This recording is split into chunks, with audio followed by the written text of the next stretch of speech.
Hey guys, happy Monday. Magnetic gels got you down, huh? Magnetic gels can be a little bit tricky, especially if it's your first time, but I promise you, you're probably overthinking it. I'm going to show you a couple little quick tips and tricks on how to get your magnetic gels looking absolutely gorgeous without too much effort. Let me show you what I mean.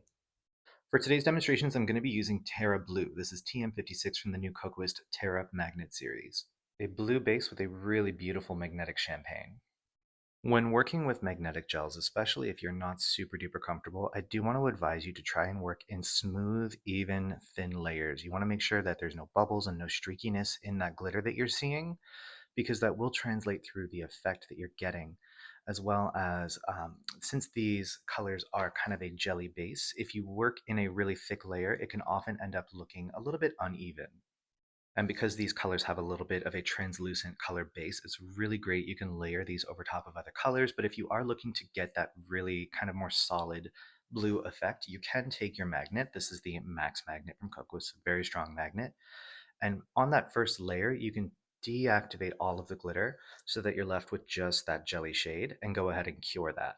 Doing it this way gives you a little bit more color concentration so that you're getting the color payoff that you're looking for, but also because we've removed the glitter, going over top of this with our magnetic gel effect, instead of doubling down on that glitter, means we're going to have a little bit more dramatic effect. So now we're going to go in with our second layer of that Terra Blue, and you can already see that the color looks a little bit fuller. We're getting that nice even application over our jelly color. So the Kokoist Max magnet has quickly become a cult favorite. It is a very, very strong cylinder style magnet. If you are not comfortable with a cylinder style magnet or you prefer something else, you can always go in with our high power magnet. This is a bar style. It is still nice and strong, still very sturdy. This is really great if you are comfortable with this kind of shape or if you are looking for more linear effects. We're going to start with the Max magnet. Now, because we've brushed all of these particles down, we like to say they're kind of sleeping. They're just hanging out. They're not really doing anything. It's a little bit sparkly, but it's not crazy. The first step we want to do is activate all of these particles.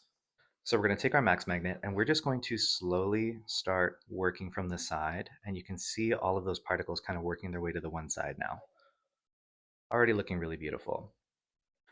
Now the Max Magnet works really, really quickly, so you want to make sure that you are giving it some respect, because if you move too fast, it's going to make all of your effects disappear, and it will take you a little bit of time to kind of reform all of that. So I always kind of start from out here and then slowly move in until I'm seeing the effect that I'm looking for.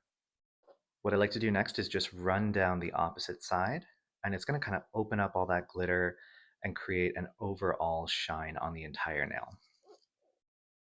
So now once we've got it to this step where all the glitter is kind of activated, we can start moving around and creating our effect. So I'm going to go for a kind of central, you can call it a light chaser effect, a ball of fire effect, whatever you like. We're going for a central kind of glitter focus. So I'm moving along the tip just to pull the glitter towards the center. And then I'm going to flip up here and I'm going to push it down as well and just kind of start to work in a circular motion to push all that glitter towards the middle. This will create a really easy to achieve ball of fire effect.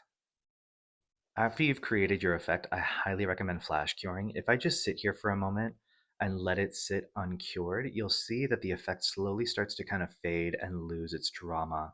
So we want to make sure that we are catching the effect while it's nice and strong before the gel has a chance to kind of settle, to make sure that you're getting maximum impact out of your magnetic gels.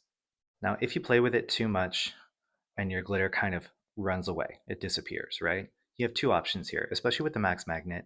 You can work your way to the side and pull that glitter back out, and you'll see it opens right back up to the side, and then you can kind of reapproach and reattempt.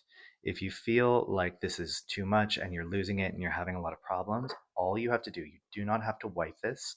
You can just take the brush from the bottle, brush it out. It'll reset all of those iron particles, and we can reattempt our effect. So since we've reset, let's work with the high power magnet a little bit here. Now with this magnet, I really like to work with the skinny edge. I don't like to work with the wide edge against the nail. I prefer to work from the side, a little bit easier to control. And with this one, I like to kind of start with one side. And again, we're just pulling all the glitter over to one side. And then I will flip my magnet so that I'm working with the same side of the magnet. Come back over here, open that glitter up, and then I'll come from the tip, and it creates a really, really beautiful kind of tip shine effect, which is really, really appealing for a lot of people, especially if they want to focus on their length or have kind of that French tip effect. It's really, really beautiful. Just brushing this back out so we can do another pattern attempt here. If you want to go for that classic cat eye, that kind of straight line look, I do still recommend that you activate those glitters. So coming from one side to pull all that glitter out and then hitting the other side just to open it all up before going in and creating your effect by just moving up and down really evenly to create your line.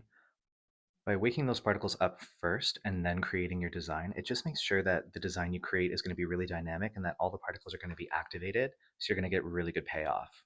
So be patient, show no fear. I promise you, magnetic gels are not as scary as you think. I love using magnetic gels. They are so fantastic on their own if you're just looking for a quick, flashy, really beautiful effect, or you can layer them with other things like chrome and 3D elements to make some really, really beautiful design. Kokoist has a lot of different kinds of magnetic gels. We've got the dramatic magnets, the water magnets, the satin magnets, the Yume magnets, the Terra magnets. They're all super stunning, and most of them are going to use these techniques in the same way. Special mention though with the Yume magnet series, if you're trying to get these to work, I highly recommend the use of our Max magnet, as the particles do move a little bit more slowly in this collection to get you that super dreamy effect. The Max magnet makes a huge difference. If you have any questions whatsoever, we have our cute little comment section right down below. Feel free to drop your questions in there. We'll do our very best to get back to you as quickly as possible. Thank you so much for tuning in. I always appreciate it. Stay busy, stay inspired, and we'll see you right back here in 7 days for another episode of Monday Masters. Take care.